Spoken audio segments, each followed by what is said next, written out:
Bem-vindos ao canal Sejam Santos, onde vamos explorar a vida e as obras dos santos mais inspiradores da história da Igreja Católica. Nós vamos compartilhar suas histórias, seus ensinamentos e seus exemplos de virtudes, esperando que possam nos inspirar a viver de acordo com os ensinamentos de Cristo. Então, se você quer aprender mais sobre esses santos e descobrir como suas vidas podem ser caminhos que nos levam a Jesus Cristo para nós hoje, inscreva-se no nosso canal e deixe o seu like. Inscreva-se hoje mesmo, divulgue nosso canal a seus amigos e comunidades e nos ajude o nosso canal para que possamos alcançar mais pessoas na divulgação a conhecer mais a vida dos santos. Onde a santidade é uma jornada diária. Faça parte dessa comunidade de busca pela santidade.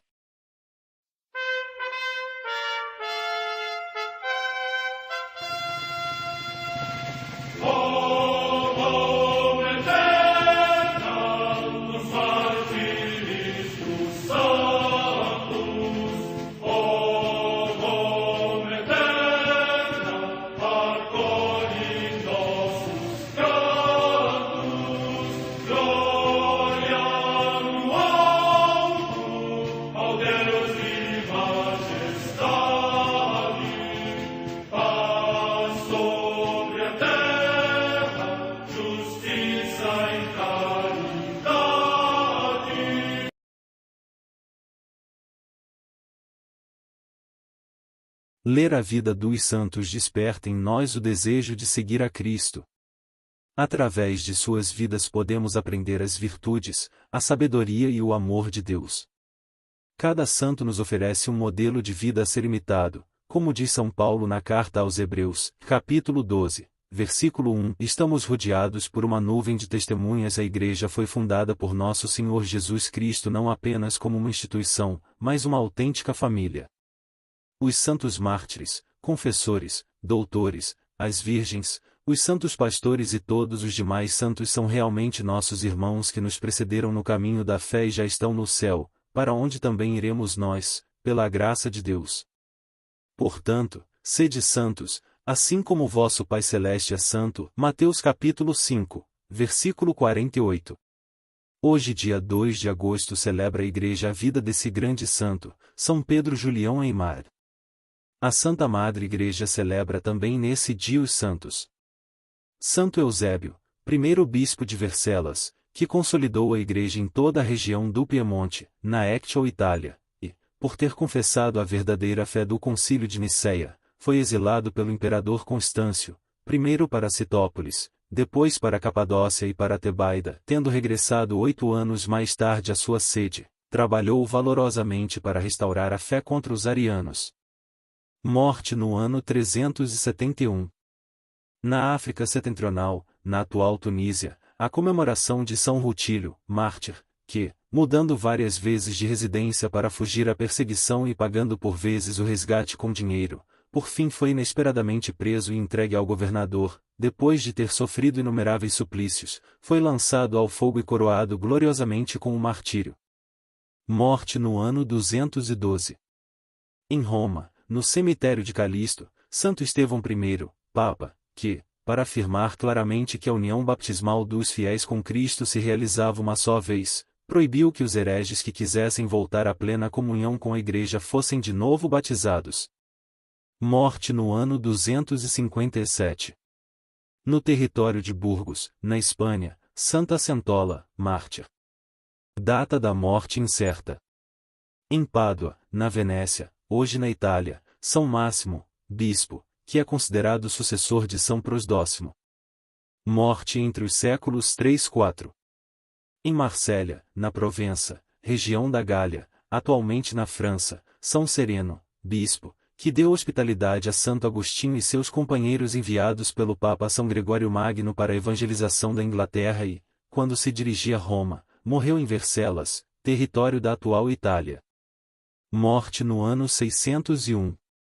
Em Chartres, na Neustria, hoje também na França, São Betário, bispo. Morte no ano 623. Em Palência, na região de Castela, na Espanha, o passamento de São Pedro, bispo de Osma, que primeiramente foi monge, depois arcediago da Igreja de Toledo e finalmente eleito para a sede de Osma, pouco tempo antes libertada do domínio dos mouros, que ele reconstituiu com grande zelo pastoral.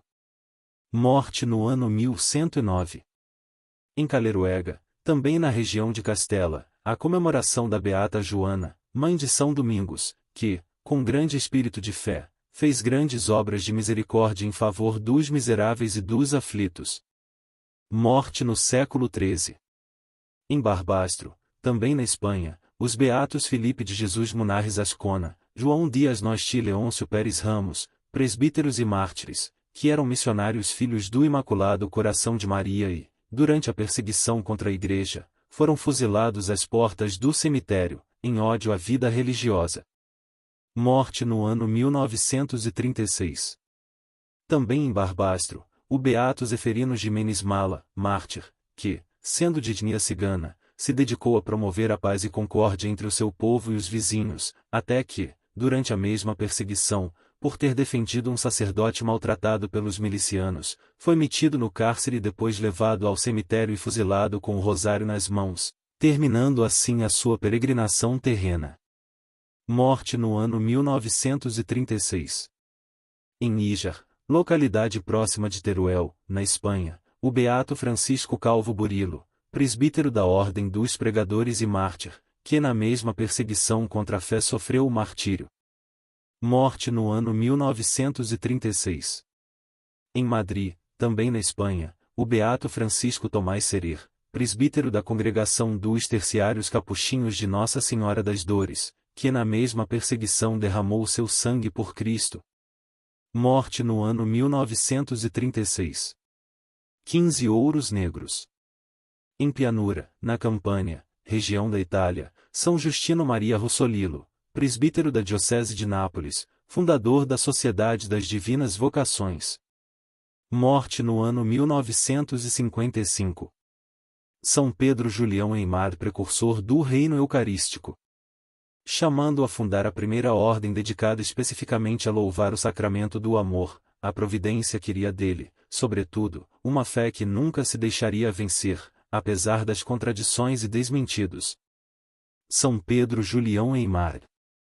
De cabelos completamente embranquecidos, um magro sacerdote com quase 60 anos, convicto de que não os verá chegar devido aos rigores de uma vida dedicada ao apostolado durante a qual não concedeu nada a si mesmo, conversa com uma devotada filha espiritual a respeito dessa existência terrena já cerca do fim. A perplexidade de ver repetidamente frustrados os seus mais nobres anseios e as decepções com que alguns dos seus mais próximos teimam em mortificá-lo, levam-no a declarar: e minha consolação é que, ao fim de tudo isto, será o reino do Santíssimo Sacramento. Ó! Graças, sim, graças, direi então. 1. Asterisco, asterisco, asterisco. Numa humilde residência do vilarejo de Lamour de Isère, aos pés dos Alpes franceses, a zelosa Mariana procura com empenho seu irmão de 5 anos, desaparecido aquela manhã das vistas maternas. Depois de percorrer todos os cômodos da casa e conhecedora das boas propensões do pequeno, ocorre-lhe examinar a igrejinha vizinha. Mas eis que ali também não o encontra. Finalmente, sua intuição a conduz até a parte de trás do altar-mor, onde depara-se com o menino ajoelhado na plataforma que facilita ao sacerdote a exposição do Santíssimo Sacramento e com a cabeça apoiada no sacrário. Indagado, ele responde candidamente estar conversando com Jesus e explica: porque daqui o escuto melhor. 2. Asterisco, asterisco, asterisco. Entre esta cena e a anterior haviam transcorrido 5 décadas. Ambas, porém, resumem o percurso traçado por uma alma que no episódio da inocente criança já apontava o norte da sua existência para Deus, e na fé manifestada humildemente às portas do encontro com Ele certificava o cumprimento de sua vocação em meio ao desmentido de uma missão frustrada. De quem se trata? Precoce chamado sacerdotal. Aquele pequeno que, além de assistir cotidianamente à Santa Missa, visitava 2 vezes por dia o Santíssimo Sacramento, chamava-se Pedro Julião Eymar. Com tais predisposições, logo ele viu nascer em seu interior a vocação sacerdotal, prometendo a Nosso Senhor, no dia de sua primeira comunhão, seguir esse caminho. Acalentava tal vocação aos pés de Nossa Senhora, que lhe falava profundamente a alma desde que, pouco antes, começara a peregrinar todos os anos ao distante santuário da Boa Mãe de Laus. Entretanto, a realização daquele chamado ainda lhe custaria duras provas, pois circunstâncias familiares exigiam sua presença no lar paterno. Pedro Julião foi vencendo com determinação as contrariedades, sobretudo as lutas contra si mesmo. Anos mais tarde chegaria a confidenciar que estas, especialmente no árduo campo da castidade, ajudaram a forjar seu caráter combativo, o qual muito beneficiou os jovens que com ele conviveram. Por fim, aos 23 anos, aquele que havia sido um seminarista modelar, recebeu a ordenação sacerdotal em Grenoble. Ministério fecundo de uma alma sempre chamada a mais.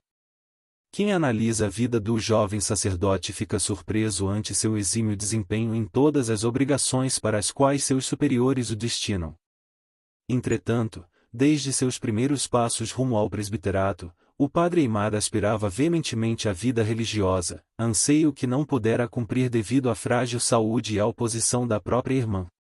Tendo tomado contato com a nascente Sociedade de Maria, dos Padres Maristas, julgou encontrar nela a realização de seu sonho. Mais uma vez, como seria habitual em sua vida, precisou vencer numerosos entraves, mas obteve a licença do seu ordinário e ingressou no noviciado da Ordem em Lyon. A admirável conduta do padre Pedro Julião fez crescer sua fama entre os maristas. Contando apenas 33 anos, foi nomeado padre provincial da Ordem, a cargo logo abaixo ao de superior-geral, sobre o qual acumulou o de visitador-geral. O chamado eucarístico.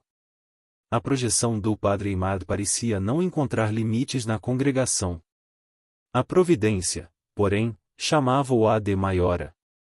De fato, embora o olhar humano pudesse lhe pressagiar uma fulgurante carreira eclesiástica, certa inquietude rondava sua alma. Tocado por uma singular graça de devoção eucarística, ele recebeu 3 profundas moções divinas que o impeliam a fervorar o entranhado relacionamento com Jesus hóstia que o caracterizara desde a infância. No ano de 1845, enquanto conduzia o ostensório com o Santíssimo Sacramento na procissão de Corpus Christi, sentiu um poderoso apelo a depositar aos pés do Senhor na Eucaristia todas as necessidades da Igreja e do mundo de então. Arrebatado de enlevo, prometeu-lhe consagrar-se por inteiro ao ministério de, parafraseando São Paulo, não pregar senão a Jesus Cristo, e Jesus Cristo Eucarístico. O apostolado desenvolvido pelo santo em Lyon, decorrente desta primeira resolução, valeu-lhe o epíteto de Padre do Santíssimo Sacramento. Mas foi em 1851 que íntimas graças místicas configuraram na sua alma o caráter concreto que deveria ter seu ministério, recebidas desta vez aos pés de Nossa Senhora no seu santuário de Fourvière.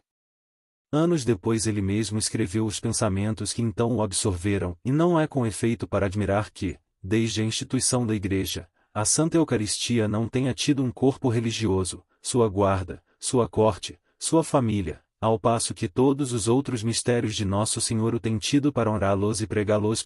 3 Sem dúvida, a divina providência forjava no padre Aimar uma certeza que nunca mais se afastaria de seu espírito, e era necessário que houvesse 4. Dada a situação do mundo, tornava-se imperioso fundar uma congregação cujos membros se santificassem em função do Santíssimo Sacramento, fossem seus adoradores permanentes e levassem as almas para junto do altar, reformando a sociedade a partir da adoração eucarística. Vocação clara, traços incertos. Sempre dócil à providência, ele não quis tomar nenhuma atitude concreta até que lhe fosse claramente indicado. Por ainda 3 anos, dedicou-se com afinco às funções que lhe cabiam nos maristas, dotando seu apostolado de um profundo caráter eucarístico e desenvolvendo diversas iniciativas nesse sentido, como os dias eucarísticos, a adoração noturna e as 40 horas. Só em 1853, durante um filial diálogo interior enquanto fazia a ação de graças na Santa Missa, Nosso Senhor lhe inspirou que deveria, conforme narrou posteriormente, formar uma adoração perpétua e para todos, pedindo um sacrifício absoluto, que tudo fosse imolado, inclusive sua pertencença à congregação marista. Ele aceitou ipso facto o convite e foi inundado de consolação e também de força, 5 que nunca mais o abandonaram, a fim de suportar tudo quanto essa entrega comportava. O Senhor lhe conclamava da hóstia santa que repousava em seu interior: reuni os meus fiéis, que selaram comigo aliança pelo sacrifício. SL 49, 5. Contudo, seu coração insaciavelmente fogoso não se contentava com a fundação de uma obra voltada a prover dos maiores esplendores, como nunca antes, o culto ao Santíssimo Sacramento. Este era apenas o ponto de partida. Sua aspiração consistia em conduzir a ele todos os povos, e desta forma, reformar uma sociedade que caminhava grandes passos para a completa ruína. Quereria fazer ainda grandes coisas por Deus, antes de morrer. Peço a Deus que, se não há nisto orgulho, me conceda uma missão que me leve a fazer o bem por toda a terra. 6. Essa forte moção da graça era bastante ousada para a época e as circunstâncias em que ele vivia. Em seu amplo descortínio de horizontes, o santo tinha bem claro o que isso significava, mas não recuou nem hesitou em ir além. Prometi a Deus que nada me deteria. Sobretudo, pedi-me a graça de trabalhar para esta obra sem consolações humanas. 7. Uma fundação coalhada de obstáculos e fracassos. A certeza de um chamado deparou-se com obstáculos inimagináveis. São Pedro Julião Aimar. Os passos iniciais rumo à almejada fundação, os daria o padre Aimar com um militar da marinha retirado, o conde Raimundo de Coers, recém-convertido que mais tarde se tornaria sacerdote e seria seu primeiro discípulo. Para levá-la adiante, porém, devia obter a dispensa dos votos religiosos na Sociedade de Maria, onde encontrou uma fortíssima oposição que lhe custou grandes sofrimentos.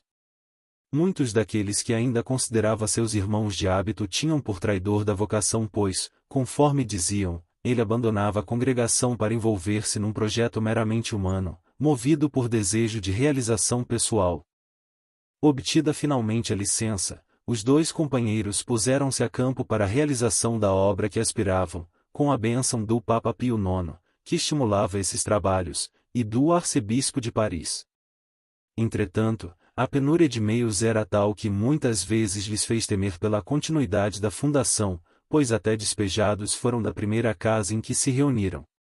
Durante anos a fio, não conseguiram dispor de uma moradia adequada, tampouco de um local onde constituir o trono digníssimo que desejavam para Nosso Senhor sacramentado. Isso não seria nada se as vocações acorressem ao novo projeto? Todavia, sua escassez era aflitiva, pois os primeiros candidatos capitularam ante as privações a que as circunstâncias os submetiam, impedindo assim o início da adoração ao Santíssimo Sacramento com regularidade. Pior ainda, não demoraram a aparecer acervas críticas sobre a nascente obra, entre elas de numerosos eclesiásticos. Muitas delas, ó dor, provinham dos seus antigos correligionários maristas, que o acusavam de semear o joio na seara do Senhor com a fundação. Por fim, talvez a prova mais dolorosa, e alguns julgavam que todas essas contrariedades atravessadas pela obra, que não faziam senão aumentar com o passar dos anos, indicavam não contar ela com as bênçãos do céu. Isto acentuou nos primeiros seguidores do padre Aimar uma forte desconfiança em relação a seu papel de fundador, criando ao seu redor um lastimoso vácuo. Tal indisposição se verificou especialmente naquele que considerava um verdadeiro irmão, o padre de Coers, que o acompanhará desde os primórdios e manifestava cada vez mais ciúmes em relação à sua pessoa, querendo apropriar-se em algo da graça fundacional que não lhe cabia. Finalmente, sob a ridícula pretensão de uma entrega mais radical a Nosso Senhor sacramentado que a do santo, chegou a separar-se dele para fundar sua própria ordem eucarística. A incompreensão e a comparação daquele que deveria ser seu maior apoio, e que ainda arrastava outros atrás de si, foi um dos maiores padecimentos que teve de arrostar São Pedro Julião. Com heroica resignação, entretanto, ele jamais negou seu apoio e amizade ao velho companheiro. Em meio a tantos empecilhos, ia avançando a obra. Podemos compreender, porém, o quanto estas conquistas estavam longe do horizonte grandioso que arrebatara o fundador anos antes. A providência lhe negava, segundo seu pedido, toda e qualquer consolação humana. Estaria ela, entretanto, condenando ao fracasso aquele que fora um padre singularmente bem-sucedido? Segundo critérios humanos, talvez mais do olhar divino, a realidade era um tanto diferente. A via da perplexidade, garantia de sucesso sobrenatural. Há algo que faz sofrer o coração do homem mais do que qualquer padecimento físico, e a contradição. Quando o Senhor pediu a Abraão que sacrificasse o filho da promessa, gemeu o coração do patriarca porque a exigência de Deus contrariava o que ele mesmo havia prometido. Por que o Altíssimo procede assim? Ele concedeu ao homem a razão para que, ao conhecê-lo, o amasse. Entretanto, em certas ocasiões exige de sua criatura uma entrega tão elevada que ultrapassa os limites do entendimento. Pede-lhe um passo nos vastos panoramas da fé, mas não lhe dá explicação. Tal exigência se apresenta como uma contradição ou, inclusive, como um verdadeiro absurdo, diante do qual o pobre intelecto humano sente-se minúsculo e ineficaz. Era bem esta a situação em que se encontrava o padre Aimar. Ao explicitar por uma profunda inspiração divina o chamado sacramentino, ele contemplara profeticamente a que píncaros de amor ao Santíssimo Sacramento sua obra devia conduzir a Igreja e o mundo, até uma transformação completa da sociedade. Entretanto, passados os anos, constatava o quanto a congregação e a maioria de seus filhos espirituais estavam distantes da realização do que o Senhor lhe falará interiormente, a ponto de, vendo que o fim da vida se aproximava, confidenciar-lhes: hei de morrer e, quando já não existir, ninguém terá a graça da fundação? Eia, pois, aproveita-vos bem, pedi-me, usai mais de mim. Falo-vos quanto posso, mas vós vos contentais em escutar-me e deixais passar. 8.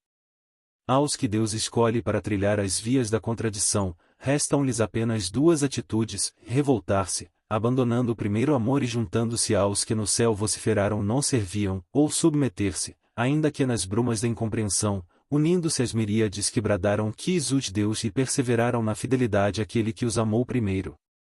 São Pedro Julião Aimar escolheu seguir o caminho aberto por São Miguel e seus anjos. Ao fim de tudo isto, será o reino do Santíssimo Sacramento. Prova e consolação final em meio ao desmentido. Durante sua vida ele não fez outra coisa senão lutar, rezar e se sacrificar para que fosse fundado um reino eucarístico entre os homens, que venha o reino de seu amor e se estenda sobre toda a terra, consumindo-a com um fogo celeste e eterno. 9. O desmentido de ver a realização deste ideal tanto mais distante quanto mais se doava por ele, constituía, sem dúvida, uma prova a qual Deus o submetia por uma altíssima razão, que não lhe era dado conhecer. Eis a grande perplexidade dos fundadores: contemplar a possibilidade de estabelecer neste mundo um reflexo do céu, mas não ver sua completa efetivação. Na realidade, porém, mais do que seus préstimos humanos para a consecução desse sonho, o Senhor Todo-Poderoso quer deles a oblação perfeita de uma fé que, apesar das contradições, nunca se deixa vencer. Teria alguma consolação mística sustentado o santo no fim de seus dias? Consta, por exemplo, a misteriosa aparição no seu quarto de um nimbo, no qual sua dedicada assistente, pouco afeita a crendices, alcançou ver as delicadas dobras de uma veste. Teria sido Nossa Senhora a lhe avisar da sua iminente partida e a consolá-lo nesse transe? Nunca saberemos ao certo. Mas, sim, podemos inferir que ele possuía plena certeza, sustentada pela fé, do cumprimento de sua missão, a ponto de, há poucos dias de sua morte, afirmar, conforme vimos no início deste artigo: e lá ao fim de tudo isto, será o reino do Santíssimo Sacramento. Seja antes ou depois de sua passagem para a eternidade, São Pedro Julião Aimar pôde comprovar o efeito desse holocausto de confiança consumado com heroísmo, o ostensório, circundado com a maior honra, a reinar sobre uma sociedade toda feita de santidade. Seus esforços, portanto, em favor da instauração desse reino eucarístico não foram em vão. Compreendeu ele que era necessário alguém sofrer tendo claro o objetivo de seus padecimentos, que um homem cresce na plenitude de tal reino sem vê-lo nesta vida, para que outros pudessem contemplar sua plena realização. O fundador dos sacramentinos fez isso com perfeição, dando uma contribuição decisiva para o triunfo do Imaculado Coração de Maria anunciado meio século depois ao mundo em Fátima, pois o reino de Nossa Senhora e o reino eucarístico são um só. Por que está Jesus Cristo na Eucaristia? Tal pergunta, se pode ter muitas respostas, tem no entanto uma que a todas resume.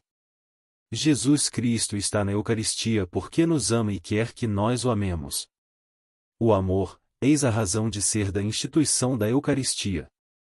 Sem ela, o amor de Jesus Cristo seria apenas um amor de morte, passado, esquecido dentro em breve, e isso sem culpa de nossa parte.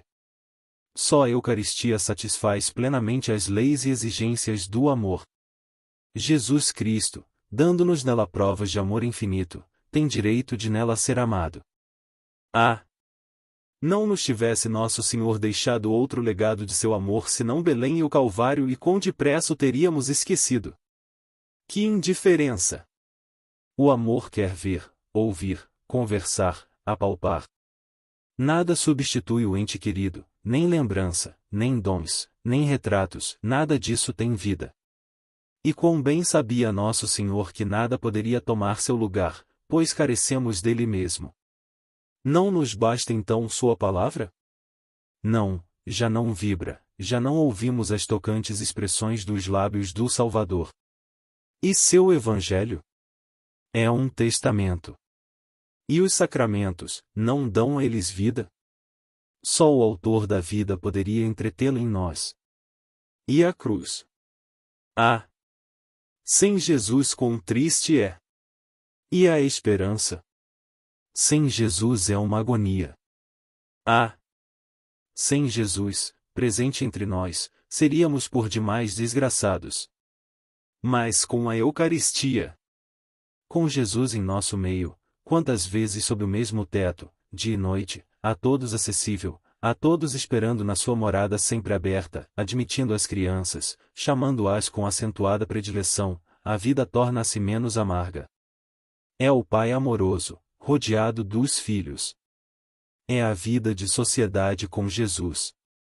Convivência suave, simples, familiar e íntima, assim ele quis. São Pedro Julião Eymard, a Eucaristia, necessidade do nosso coração. Filho de Julião Eymard e Maria Madalena Pelorce, Pedro veio ao mundo em 1811. Sua família estava reduzida aos pais e a uma meia-irmã, Mariana, filha do primeiro casamento de seu pai, 12 anos mais velha. Os outros filhos do casal haviam falecido muito pequenos e um morreu nos exércitos de Napoleão. Na igreja paroquial da cidade havia o piedoso costume da bênção com o Santíssimo Sacramento, depois da missa diária. Sua mãe não faltava a esta um dia sequer e oferecia o filho a Jesus nessa hora. Assim, a presença de Cristo no ostensório e no sacrário lhe foi familiar desde muito cedo. Seu pai tinha uma pequena indústria de azeite de nozes. O jovem Pedro ajudava, entregando aos clientes o produto. Mas sentia-se tão atraído por Jesus no tabernáculo que, passando pela igreja, sempre ia fazer-lhe uma visita. E quando a irmã voltava da missa, procurava ficar bem junto dela, para sentir a presença eucarística em sua alma. Aos 12 anos de idade, finalmente deu-se o momento tão esperado de sua primeira comunhão. Quantas graças recebeu naquele dia! Uma delas foi a de sentir na alma o chamado ao sacerdócio. Mas quando falou ao pai do seu firme desejo de seguir essa vocação, recebeu como resposta uma categórica negativa. A mãe, do seu lado, calava e rezava, sem perder as esperanças de ver o filho junto ao altar. Inteligente e de caráter resoluto, o jovem Pedro continuou a ajudar o pai, mas pôs-se a estudar latim, às escondidas. Aos 16 anos, obteve dele licença para prosseguir esses estudos, primeiramente em Lamour e depois em Grenoble. Foi nessa cidade que recebeu a notícia do repentino falecimento da mãe. Entre lágrimas, pôs-se aos pés de uma imagem de Nossa Senhora, rogando-lhe, por favor, a partir de agora sede minha única mãe. Mas antes de tudo, peço-vos a graça de chegar um dia a ser sacerdote. Esse amor à Santíssima Virgem não fez senão aumentar até o fim de sua vida. Foi apenas depois de completar 18 anos, não sem muitas dificuldades, mesmo contando com a ajuda do padre José Guibert, que conseguiu convencer o pai de permitir seu ingresso no noviciado em Marsella. Pela primeira vez, dava passos firmes rumo ao cumprimento de sua vocação. Pároco e religioso. Entretanto, Quando tudo parecia conduzi-lo à realização da grande aspiração de sua vida, uma grave enfermidade o obrigou a voltar para casa, deixando-o à beira da morte. Ao ser-lhe levado o viático, pediu a Jesus sacramentado que lhe concedesse a graça de recuperar a saúde para poder ser sacerdote e celebrar pelo menos uma missa. Sua prece foi atendida.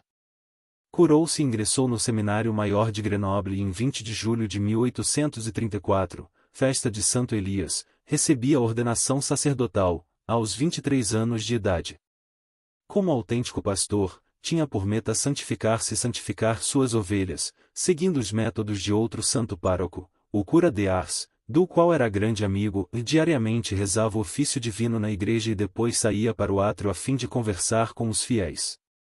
Dotado de um forte carisma para atrair, instruía e animava a todos, obtendo notáveis conversões. Contudo, a vida de pároco não o satisfazia inteiramente, desejava ser religioso. Apesar dos protestos de seu rebanho e das lágrimas de sua irmã Mariana, obteve autorização do ordinário para deixar o cargo e entrou em 1839 no noviciado dos Padres Maristas, em Lyon. Os membros desse instituto, fundado 3 anos antes pelo padre Jean-Claude Collin, receberam por missão evangelizar os povos do Pacífico e, em consequência, padre Pedro Julião preparava-se para ser enviado como apóstolo à longínqua Oceania. Outros, porém, eram os desígnios para ele reservados. Foi nomeado diretor espiritual do Colégio Marista de Belley, superior provincial, visitador apostólico e, mais tarde, diretor da Ordem Terceira de Maria, em Lyon. Aquele jovem sacerdote cheio de zelo pela causa de Deus notava o quanto a sociedade de sua época se afastava de Cristo e de sua Igreja, e ardia em desejo de fazer algo para reverter essa situação. A grande missão de sua vida. Com tudo isso, a providência ia aos poucos preparando-o para a realização da grande missão de sua vida. 2 graças o levaram definitivamente a entregar-se a ela.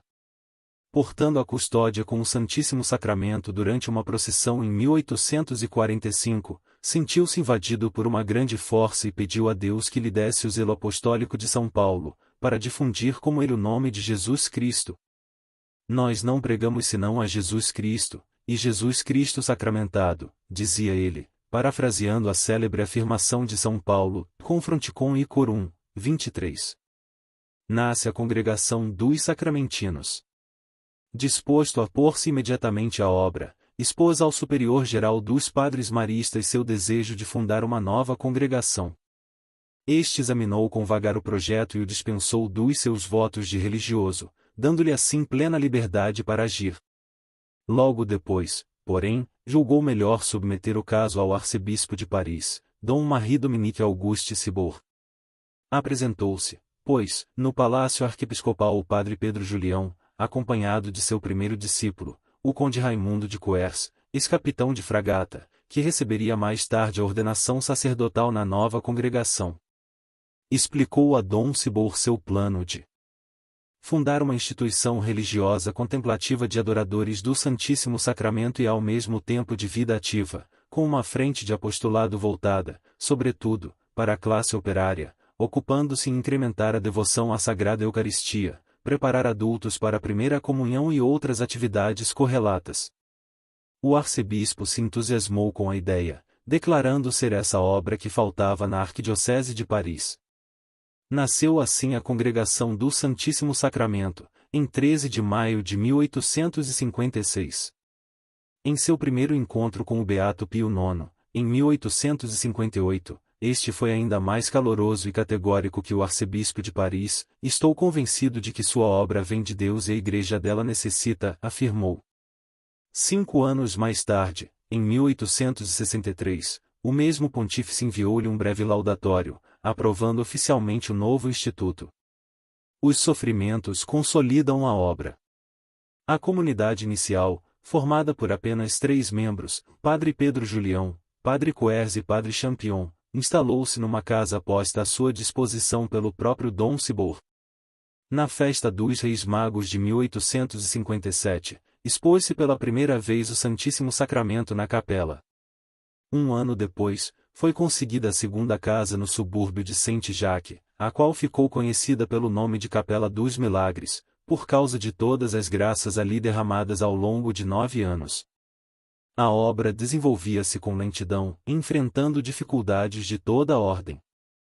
O Santíssimo Sacramento devia permanecer exposto perpetuamente, mas os adoradores inscritos logo davam sinais de cansaço, sobretudo diante da dificuldade da vigília noturna, e houve algumas deserções. O próprio padre Coers pediu a Roma a supressão dos votos para fundar outro instituto. Também não lhe faltaram as provações decorrentes das calúnias e incompreensões. Diante de tudo isso, dizia ele com grande espírito sobrenatural, tenho medo de que cessem as provações.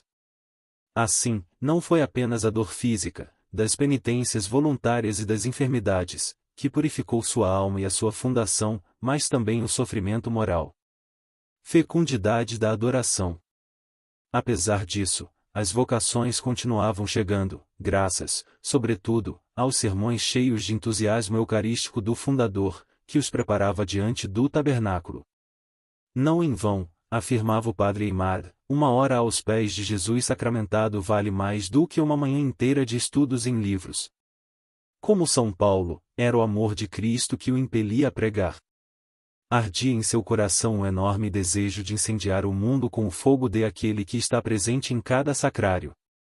Era preciso tirá-lo dali, expô-lo, prestar-lhe adoração, reconhecendo ser ele o único capaz de sanar todos os problemas, tanto dos indivíduos quanto da sociedade. Em seu desejo de levar as almas à Sagrada Eucaristia, fundou também a Congregação das Servas do Santíssimo Sacramento, contemplativas dedicadas à adoração perpétua, e uma espécie de ordem terceira, à qual deu o nome de Agregação do Santíssimo Sacramento. Inspirador dos congressos eucarísticos. É preciso fazer Jesus Eucarístico sair de seu retiro para pôr-se de novo à testa da sociedade cristã que há de dirigir e salvar. É preciso construir-lhe um palácio, um trono, rodeá-lo de uma corte de fiéis servidores, de uma família de amigos, de um povo de adoradores. 8 Eis a grande missão de São Pedro Julião. Os congressos eucarísticos surgiram como fruto deste poderoso anelo. Foram eles uma iniciativa pioneira da senhorita Emília Tamisier, uma jovem que ingressara na Congregação das Servas do Santíssimo Sacramento e lá permanecerá 4 anos, sob o nome de Irmã Emiliana. Depois, com a bênção do santo fundador, saiu do convento para ser no mundo uma missionária itinerante da Eucaristia. Assim, em 1881, inspirada por seu mestre e vencendo numerosos obstáculos, organizava ela o primeiro congresso eucarístico da história, que se realizou em Lille, sob o tema Eucaristia salva o mundo e contou com especial bênção do Papa Leão XIII. Para sua efetivação, recebeu a ajuda dos padres sacramentinos, de diversos bispos e numerosas personalidades leigas. A partir daí, multiplicaram-se congressos semelhantes, não só regionais, mas também nacionais e internacionais.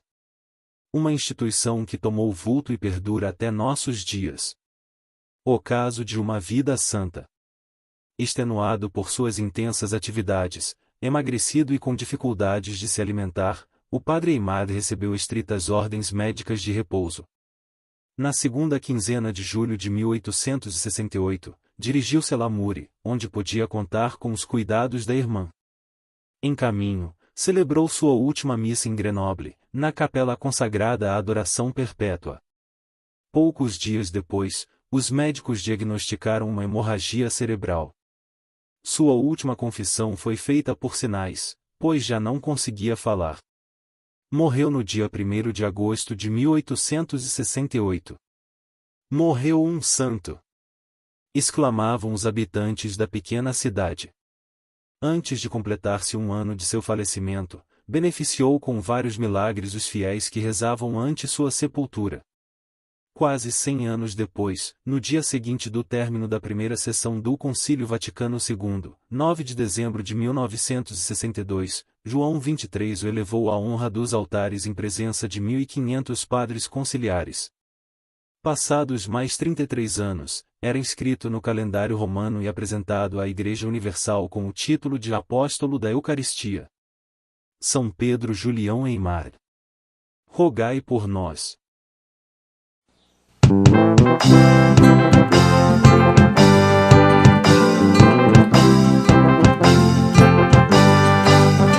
Defensor da Sagrada Eucaristia, revelando o valor da adoração, devoto do Santíssimo Sacramento, ele viveu a sua vida plenamente. São Pedro, Julião, Eimar, apóstolo da Eucaristia, santo fiel, adorador, me ensina a adorar também. Santo fiel, adorador, me ensina a adorar também. Desde criança conversava com Jesus, com a cabeça encostada no sacrário, pra melhor ouvir Jesus sacramentado. Começava ali o seu sacerdócio.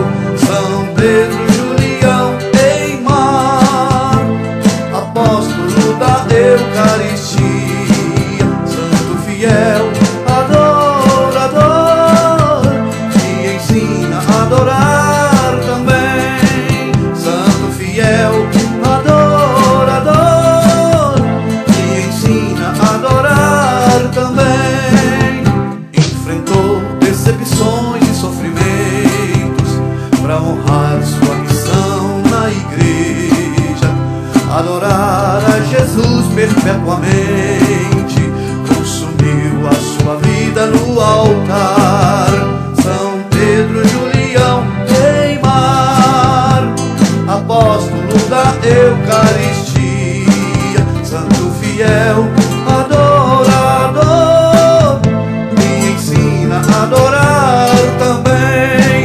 Santo fiel, adorador, me ensina a adorar também.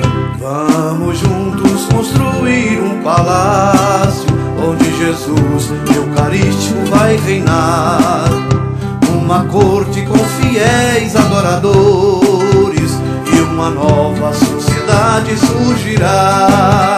São Pedro, Julião, Eimar, apóstolo da Eucaristia, santo fiel, adorador, me ensina a adorar também. Santo fiel, adorador, me ensina a adorar também. Um povo feito de adoradores, cristãos unidos num mesmo lugar. É o reinado da Eucaristia, devolvendo a Jesus o seu lugar. São Pedro, Julião, Eimar, apóstolo da Eucaristia, santo fiel, adorador, me ensina a adorar também. Santo fiel, adorador, me ensina a adorar também. Recebeu a coroa da glória, rodeado de almas adoradoras, com os anjos e os santos lá no céu. Está para sempre adorando a Jesus, com os anjos e os santos lá no céu. Está para sempre adorando a Jesus.